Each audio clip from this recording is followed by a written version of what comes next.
Hello students, कैसे हो सब लोग?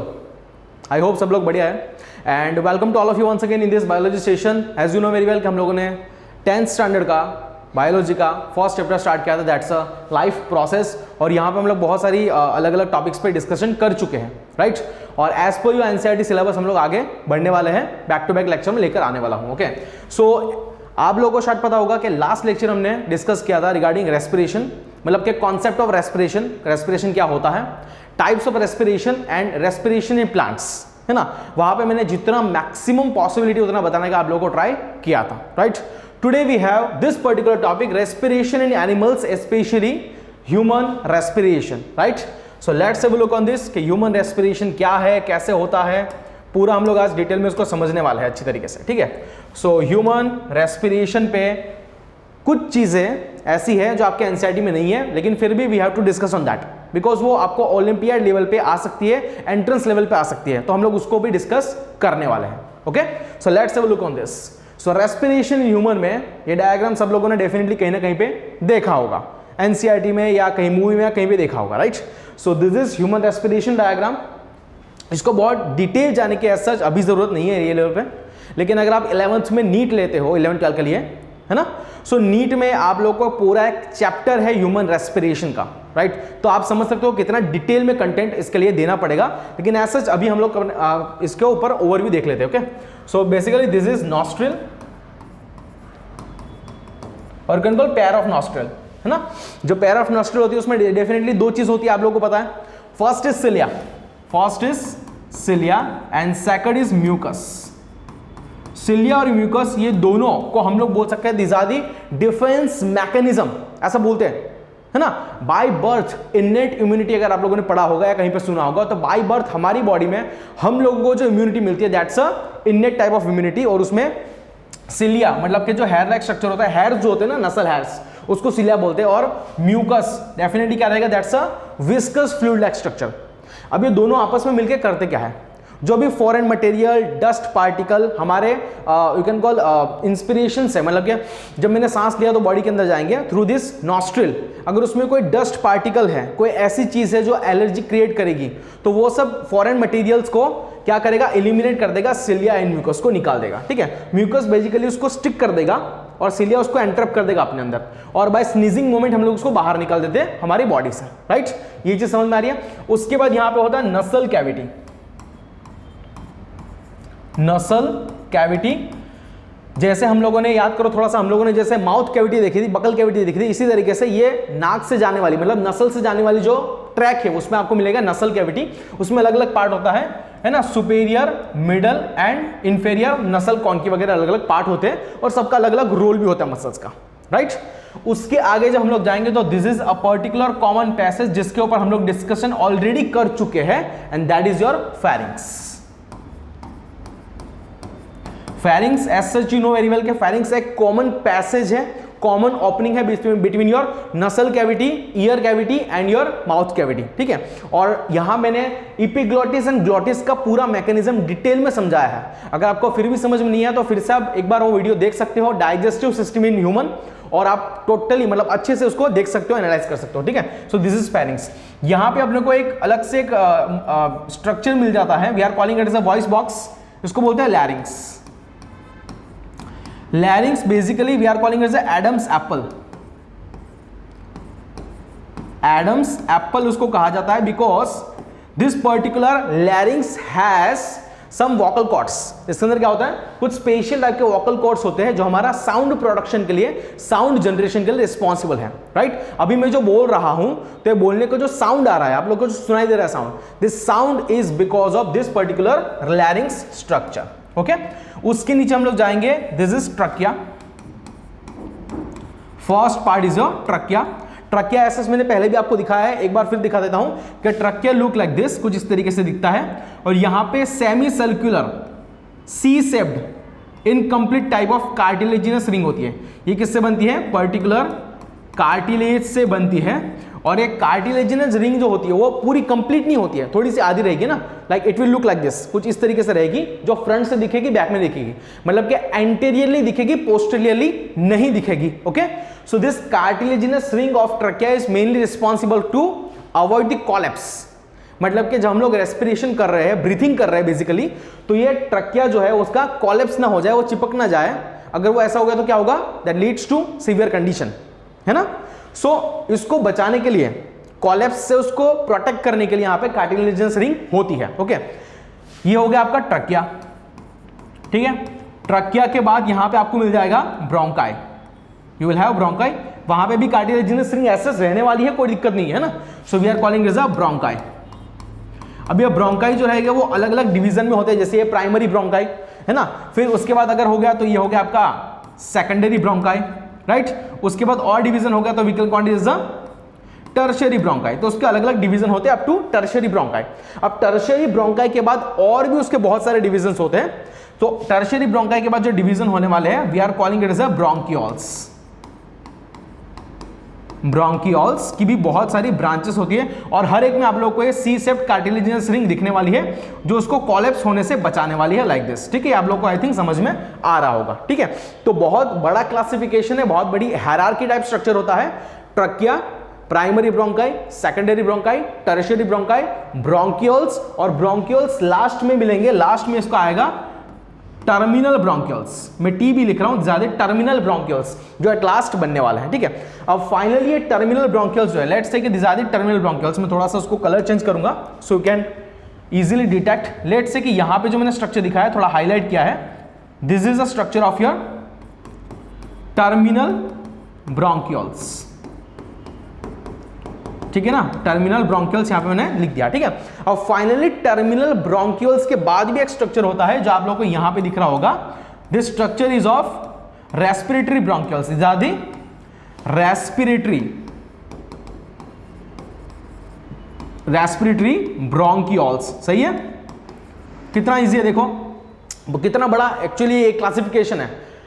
ट्रकिया से लेके ब्रोंकाई, ब्रोंकियोल्स, और ब्रोंकियोल्स में टर्मिनल ब्रोंकियोल्स के बाद रेस्पिरेटरी ब्रोंकियोल्स, ओके। और फाइनली जितने भी रेस्पिरेटरी ब्रोंकियोल्स एक पर्टिकुलर स्ट्रक्चर में मिलने वाले हैं, वो स्ट्रक्चर को मैं अलग से हाईलाइट करके दिखाऊंगा। And that structure is of, let's say कि this is a small structure आपको दिख रहे हैं यहाँ पे,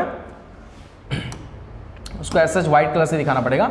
जो छोटे छोटे स्ट्रक्चर यहाँ पे आप लोग को दिख रहे हैं ना, छोटे छोटे particle structure, this are the alveoli, the small structure are alveoli. अब एल्वियोली बहुत ही इंपॉर्टेंट स्ट्रक्चर है हमारे लंग्स का, as such you know very well कि ये देखो इसमें 1, 2 और 3 चैम्बर है, और यहाँ पे 1 और 2 दो ही चैम्बर है। तो this is right lung and this is left lung, okay. Left lung में 2 ही चैम्बर होते हैं, थोड़ा सा छोटा होता है। राइट लंग में 3 चैम्बर होते हैं, थोड़ा सा बड़ा होता है। अब लेफ्ट लंग थोड़ा सा छोटा क्यों होता है, बिकॉज यहाँ पे हार्ट होता है। At this particular position we have a heart, है ना, ये कंडीशन पे अपने को हार्ट अपने को मिल जाता है। तो यहाँ पे एक कार्डियक नोच करके एरिया आता है जहां पे अपने को हार्ट का लोकेशन होता है, हमारे हार्ट होता है प्रेजेंट वहां पे, राइट। अब एल्वियोलाई को इतना इंपॉर्टेंस क्यों दिया गया है वो समझना पड़ेगा। Why alveoli is so much important, because up to the knowledge, up to the mark, आप लोगों को इतना पता है कि जितना भी जो भी एक्सचेंज ऑफ गैसेस हो रहा है वो एल्वियोलाई कर रहा है, ठीक है। ऑक्सीजन, मतलब जब मैं इंस्पिरेशन करता हूं तो ऑक्सीजन कहां पे जाके रुकता है, मेरे एल्वियोलाई लेवल पे रुकता है, मेरे एल्वियोलाई मतलब पोजीशन तक रुकता है, ठीक है। जो ब्लड से CO2 आ रहा है वो भी कहां पे एक्सचेंज होने वाला है, एल्वियोलर लेवल पे होने वाला है। तो एल्वियोलाई का कुछ ऐसा अरेंजमेंट किया गया है, ये बहुत ही पोरस है। एल्वियोलाई कैसा है, बहुत ही पोरस है, sac like structure, it's a sac like structure, porous structure. और उसका अरेंजमेंट कुछ इस तरीके से है एल्वियोलाई का कि मैक्सिमम एक सरफेस एरिया मिल पाए, मैक्सिमम एक सरफेस एरिया मिल पाए जिससे एक्सचेंज ऑफ गैसेस प्रॉपर्ली हो पाए, ठीक है। कुछ लोग होते हैं ना कि स्मोकिंग करते हैं, है ना, या कुछ लाइक हुक्का वगैरह कंज्यूम करते हैं, तो उनके अंदर ये जो एल्वियोलाई है वो प्रॉपर्ली काम नहीं कर पाता है, वर्क नहीं कर पाता है, बिकॉज वहां पे जो पोर्स होते हैं, इट्स अ पोरस स्ट्रक्चर है डेफिनेटली, ये सैक लाइक स्ट्रक्चर भी है और पोरस भी है। तो उसके पोर्स जो होते हैं, लेट्स से कि this are the pore of your alveoli, तो उसके पोर्स जो होते हैं ना वो पूरी तरीके से ब्लॉक हो जाते हैं, क्लॉक हो जाते हैं, है ना, टार लाइक स्ट्रक्चर से वो ब्लॉक हो जाते हैं। मतलब कि एक्सचेंज, गैस को एक्सचेंज होने के लिए जितना सरफेस एरिया चाहिए उतना नहीं मिलेगा। इट मींस कि वो जो पर्सन है जो टोबैको कंज्यूम कर रहा है by you can call smoking और बाय हुक्का और एनीथिंग एल्स, तो वहां पे एल्वियोलाई का सरफेस एरिया कम हो जाएगा for exchange of gases and that person may suffer from emphysema और अस्थमा। सही है, तो इतना आप लोगों को समझ में यहाँ पे आ रहा है। Okay, so this are the lungs, ये हो गया हमारा राइट लंग, ये हो गया हमारा लेफ्ट लंग। ओके, लंग्स के नीचे यहाँ पे आपको एक स्ट्रक्चर दिख रहा है, बहुत ही अच्छा वाला स्ट्रक्चर, स्केलेटल मसल का बेसिकली स्ट्रक्चर आप लोगों को दिख रहा है यहाँ पे। We are calling it as a diaphragm, that's a diaphragm. Okay, ये जो डायफ्राम होता है उसका बहुत ही अच्छा, बहुत ही इंपॉर्टेंट रोल है रेस्पिरेशन में। जब हम लोग ब्रीथिंग करते हैं बेसिकली, तो ब्रीथिंग में जब इंस्पिरेशन करते हैं और एक्सपिरेशन करते हैं, मतलब O2 को इन किया, CO2 को बाहर निकाला, एट दैट टाइम ये जो यहाँ पे स्ट्रक्चर दिखाया है, दिस इज डायफ्राम। और ये डायफ्राम का क्या होता है, यहाँ पे डायफ्राम का होता है कॉन्ट्रैक्शन रिलैक्सेशन, और ये कॉन्ट्रैक्शन रिलैक्सेशन की वजह से ही हम लोग प्रॉपर्ली ब्रीथिंग कर पाते हैं, है ना। तो इस पे हम लोग थोड़ा सा अच्छे से देखने वाले हैं क्या है कैसा है, लेकिन आई होप कि आप लोगों को इतना समझ में आ गया होगा कि हमारा रेस्पिरेशन क्या है, ह्यूमन रेस्पिरेशन बेसिकली क्या है और कैसा है, राइट। ये उसका मैंने ओवरव्यू थोड़ा सा दिखाने का आप लोगों को ट्राई किया है। ओके, नेक्स्ट चलेंगे रेस्पिरेशन इन ह्यूमन में। Okay, so this is definitely मैं आपको यहाँ पे ब्लैक कलर से दिखाऊंगा, that's a mechanism, that's a mechanism of breathing.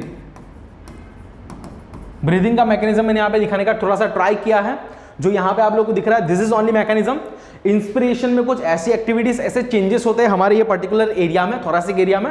Expiration में कुछ ऐसे चेंजेस होते हैं, टोटली अल्टर, मतलब totally you can call opposite, दोनों में मैकेनिज्म होने वाला है, राइट। अब यहाँ पे देखो क्या होता है, यहाँ पे हमारा डायफ्राम जो है उसका कॉन्ट्रैक्शन होता है in the case of inspiration, क्योंकि इंस्पिरेशन में अपने को एनर्जी लगती है ना।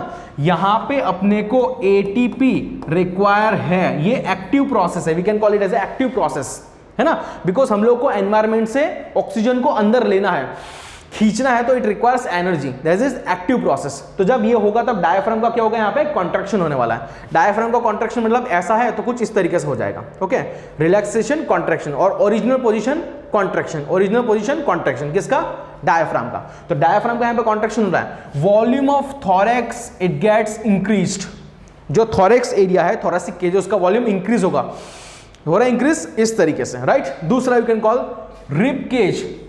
रिब केज मतलब आपकी जो रिब्स है, आपका जो स्टर्नम है, जो सेंट्रलाइज बोथ स्टर्नम होता है और 12 पेयर ऑफ रिब्स होती है, 12 पेयर ऑफ रिब्स, उसका क्या होता है, आउटवर्ड एंड अपवर्ड मूवमेंट, किसका, रिब्स एंड स्टर्नम जो दिखा है यहाँ पे, उसका आउटवर्ड एंड अपवर्ड मूवमेंट होता है जब हम लोग इंस्पिरेशन करते हैं। ओके, देन यहाँ पे दिखा है, okay, ribs and sternum gets raised. Okay, so इस तरीके से एक्टिविटी होती है, और इस तरीके से हमारा क्या होता है कि from higher pressure to lower pressure, और you can call by active process हम लोग ऑक्सीजन को इनलेट करते हैं, इंस्पिरेशन होता है, राइट।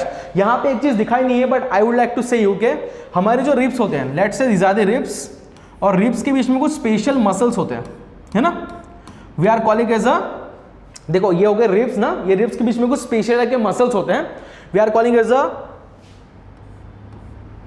जस्ट अ मिनट ना, थोड़ा सा अच्छे से आपको समझ में आएगा, इस तरीके से निकाल रहा हूं।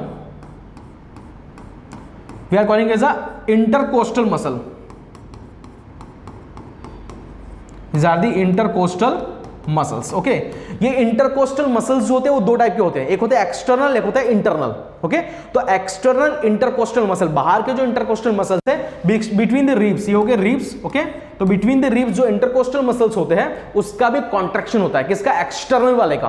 तो एक्सटर्नल इंटरकोस्टल मसल का क्या होता है, यहाँ पे कॉन्ट्रैक्शन होता है in the case of inspiration. तो इंस्पिरेशन में क्या क्या चेंजेस आ गए, एक तो यहाँ पे एटीपी यूज हो रहा है, मतलब एक्टिव प्रोसेस है, राइट। यहां पे हमारा रिब्स और स्टर्नम आउटवर्ड और अपवर्ड मूवमेंट करने वाला है, हमारे थोरेसिक एरिया जो है उसका वॉल्यूम बढ़ने वाला है, राइट। उसके बाद एक्सटर्नल इंटरकोस्टल मसल का यहां पे क्या होने वाला है, कॉन्ट्रैक्शन होने वाला है, ये सब चीजें समझ में आ रही है, और डायफ्राम का भी यहां पे कॉन्ट्रैक्शन होने वाला है। This is very normal and very basic mechanism of your inspiration, right. अभी एक्सपिरेशन में देखेंगे यहां पे क्या होगा, डायफ्राम गेट्स रिलीज, रिलैक्स्ड, है ना, and reach to the upward, मतलब कि ये अगर डायफ्राम है ना, तो ये उसका सॉरी ये, हाँ ये डायफ्राम है, तो इसका कॉन्ट्रैक्शन ऐसा हुआ था, तो फिर से रिलैक्सेशन हो गया, कॉन्ट्रैक्शन हुआ था, रिलैक्सेशन हो गया, राइट। शायद मैंने उल्टा बता दिया था ये टाइम पे, बट आप लोग इतना समझ लो कि डायफ्राम की ये लेवल है नॉर्मल लेवल, ये लेवल है नॉर्मल लेवल, ये हो गया उसका कॉन्ट्रैक्शन, ये हो गया उसका relaxation, this is contraction, this is relaxation. तो यहां पे कॉन्ट्रैक्शन होता है डायफ्राम का, यहां पे एज इट इज वो रिलैक्स होकर उसकी ओरिजिनल पोजीशन में आ जाएगा, राइट। तो यहां पे क्या हो रहा है, डायाफ्राम का पूरी तरीके से रिलैक्स्ड होकर उसका अपवर्ड मूवमेंट मतलब कि उसकी ओरिजिनल पोजीशन में आ जाएगा रिलैक्स होकर, राइट। दूसरा, volume of thorax gets decrease, हमारी थॉरेक्स एरिया जो है, थोरासिक एरिया जो है, उसका वॉल्यूम डिक्रीज होगा, डिक्रीज हो गया। तो जब मैंने आउटलेट किया CO2 का, एक्सपीरेशन किया, तो ये वॉल्यूम इट गेट्स रिलैक्स और डिक्रीज, है ना। नाउ रिब्स और स्टर्नम जो है they return to their original position, है ना। जो आउटवर्ड और अपवर्ड मूवमेंट हुआ था वो अभी डाउनवर्ड और इनवर्ड मूवमेंट होने वाला है, किसका, स्टर्नम का, सेंट्रलाइज्ड बोन और हमारी रिब्स का। दूसरी एक चीज जो यहां पे नहीं दिखाई है, इंटरकोस्टल मसल के बारे में बात करूंगा फिर से। तो यहां पे एक्सटर्नल इंटरकोस्टल मसल का कॉन्ट्रैक्शन हुआ था, यहां पे एक्सटर्नल इंटरकोस्टल मसल का रिलैक्सेशन होगा, ठीक है। सो this is very basic mechanism of your breathing, जो यहां पे मैंने समझाने का और बताने का ट्राई आप लोगों को किया है। ऐसे जी आपके सिलेबस में इतना नहीं है दिया हुआ, बट स्टिल ये आपको काम में आएगा कहीं ना कहीं ओलंपियाड लेवल पे, ठीक है। चलो नेक्स्ट चलेंगे। रेस्पिरेशन इन ह्यूमन में ये बहुत ही अच्छा कंसेप्ट है, बहुत ही यू कैन कॉल वेटेजफुल है, जो आप लोगों को काम में आएगा हर एक एग्जाम में। This is basically exchange of gases, okay. थोड़ा सा मैंने ऐसे आप लोगों को बता भी दिया है कि एक्सचेंज ऑफ गैसेस क्या होता है, कैसे होता है, ठीक है। यहां पे आप लोगों को दिख रहा होगा, मैंने बताया था दो जगह पे हमारी बॉडी में, ह्यूमन बॉडी में दो ऐसे एरिया है जहां पे एक्सचेंज ऑफ गैसेस होने वाला है। एक एरिया जो आपको दिख रहा है alveolar area, at the site of your alveoli. Basically alveolar made up of squamous epithelium, squamous epithelium से बनते हैं, ठीक है। और बहुत अच्छी तरीके से यहाँ पे यू कैन कॉल एक ऐसा अरेंजमेंट होता है, ऐसा स्ट्रक्चर होता है जो एक्सचेंज ऑफ गैसेस के लिए रिस्पॉन्सिबल है, ठीक है। अब यहां से ब्लड ने इन किया वैसा ब्लड जहां पे CO2 का कॉन्सेंट्रेशन ज्यादा है, इंक्रीज है, ठीक है। मतलब वी कैन कॉल सिंपली कि ये ब्लड कहां से आया है, आपके हार्ट से आया है, ओके। आप लोगों ने हार्ट डेफिनेटली पढ़ा होगा। तो राइट हैंड साइड जो होता है हार्ट का, वहां पे राइट वेंट्रिकल में से पल्मोनरी आर्टरी डीऑक्सीजनेटेड ब्लड को लेकर आती है, मतलब जिसमें CO2 का प्रेशर या कंपोजिशन या फिर कंसेंट्रेशन ज्यादा है। अब वो डीऑक्सीजनेटेड ब्लड कैपिलरी से धीरे धीरे होते होते, okay, this is your blood capillary, blood capillary से होते होते एल्वियोलाई तक आ गया, जो आपके लंग्स के अंदर है। अब as you know very well कि जब हम लोग इंस्पिरेशन किया तो O2 को अंदर लिया, राइट। तो एल्वियोलाई में किसका कॉन्सेंट्रेशन ज्यादा है भैया, एल्वियोलाई में O2 का कॉन्सेंट्रेशन इंक्रीज है, ज्यादा है, ठीक है। ये समझ में आ रहा है। तो एल्वियोलाई में O2 का कॉन्सेंट्रेशन ज्यादा है और ब्लड कैपिलरी से जो ब्लड आ रहा है उसमें CO2 का कंपोजिशन ज्यादा है। और आप लोगों को मैंने ऑलरेडी बता दिया था कि डिफ्यूजन क्या होता है, डिफ्यूजन प्रोसेस क्या होती है। बेसिकली पैसिव डिफ्यूजन ये होता है जहां पे कोई भी एनर्जी की रिक्वायरमेंट नहीं होती है, जहां पे कोई भी प्रोटीन कैरियर्स नहीं लगते हैं। This is only transfer of any matter, it can be solid, liquid और gas, from area of higher concentration to area of lower concentration. तो आप लोगों को सही सही समझ में आ रहा है कि CO2 will move from higher concentration to lower concentration and O2 will move from higher concentration to lower concentration. तो अब यहां से जो ब्लड जाने वाला है, वी कैन कॉल कि यहां पे O2 का कंसेंट्रेशन इंक्रीज होगा, ज्यादा होगा, और you can call it this is oxygenated, this is oxygenated blood, right. अब ये ऑक्सीजनेटेड ब्लड जो है वो वंस अगेन कहां जाने वाला है, आपके हार्ट में जाने वाला है। और हार्ट में जाने के बाद ये left hand side of heart जाएगा, है ना। हार्ट में जाने के बाद हार्ट में पहले एट्रिया में जाएगा, फिर वेंट्रिकल में जाएगा, और वेंट्रिकल से वो पूरी की पूरी बॉडी में जाएगा, ठीक है। अब मैं पूरी की पूरी बॉडी में सिर्फ एक पर्टिकुलर टिश्यू दिखाता हूं। लेट्स से कि हमारी बॉडी का टिश्यू है, this is a tissue of our body, any tissue of your body, okay. अब टिश्यू में आप लोग इतना जानते हो कि टिश्यू के अंदर मेटाबॉलिज्म रिएक्शन हो जाती है, राइट।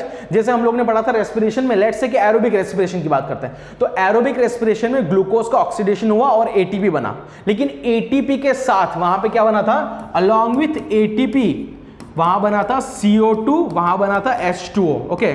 तो अगर मैं बताऊं तो टिश्यू में किसका कॉन्सेंट्रेशन ज्यादा है, CO2 का कॉन्सेंट्रेशन ज्यादा है ना। और आने वाला जो ब्लड है, मतलब हार्ट से जो ब्लड आएगा वाया और ब्लड कैपिलरी, है ना। Let's say this is a blood capillary, blood capillary, ठीक है। यहां पे भी सेम मैकेनिज्म अप्लाई हम लोग करने वाले हैं। तो ब्लड कैपिलरी में जो ब्लड आ रहा है, ये ब्लड के अंदर, ये पर्टिकुलर ब्लड के अंदर किसका कॉन्सेंट्रेशन ज्यादा है, डेफिनेटली भाई उसके अंदर आप लोग बताओगे सर ये ऑक्सीजनेटेड है तो ऑक्सीजन का कॉन्सेंट्रेशन इंक्रीज रहेगा। सो वंस अगेन वही मैकेनिज्म, वही डिफ्यूजन का हम लोग अप्लाई करेंगे कंसेप्ट। सो यहाँ पे ऑक्सीजनेटेड ब्लड है, मतलब कि ऑक्सीजन का कंपोजिशन ज्यादा है। लुक, मैं जब ऑक्सीजनेटेड ब्लड बोल रहा हूं, इट मींस कि वहां पे CO2 नहीं है, ऐसा नहीं है। वैसा ब्लड जिसमें CO2 कम है और O2 ज्यादा है, so I can call it as oxygenated blood, ठीक है। तो ये जो ऑक्सीजनेटेड ब्लड है, यहाँ पे थोड़ा सा CO2 भी है, लेकिन उसमें ऑक्सीजन ज्यादा है with compare to that, okay.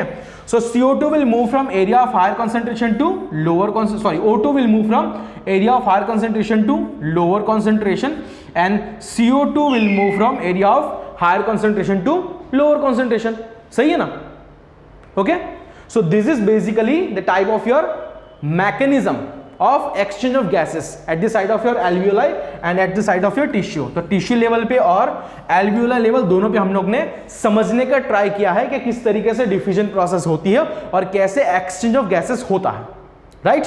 I hope आप लोगों को पूरा समझ में आ रहा होगा और अंडरस्टैंड हो रहा होगा चीज क्या है कैसे, okay. So at last thank you so much for listening to me and पूरा मतलब आई होप कि आप लोगों को अंडरस्टैंड हुआ होगा जो जो मैकेनिज्म या क्राइटेरिया मैंने बताने का ट्राई करा है regarding to human respiration. Be happy, be healthy always. Thank you so much.